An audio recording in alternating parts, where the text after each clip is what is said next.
अहो ऐका ना, ते लखन चव्हाणचं घर माहितीये का तुम्हाला?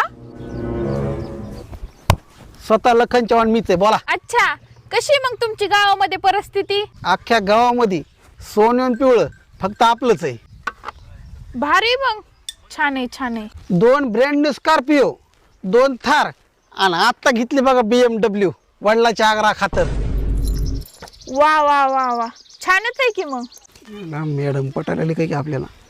आणि तुम्हाला सांगतो आणि आमच्या अकाउंटमध्ये बँक अकाउंटमध्ये कोणाचे बी आमच्या घरातले जा करोड 2 करोड असे पडलेलेच असतात का एनी टाइम. अरे वा वा वा, भारीच आहे मग तुमची परिस्थिती. पण मॅडम तुम्ही कमी विचार राहिले ती कळा ना मला. काही नाही, ते घरकुल योजनेमध्ये तुमचं नाव आलं होतं तर म्हणलं चला बघून यावा कसं आहे काय. तुमचं तर लय भारी, तुम्हाला काय घरकुलाची गरज आहे. कुठं गेले हो हे? मॅडम माफ करा वय, मला फेकायची सवय. माझ्या खानदानापासून सगळे फेक येतात.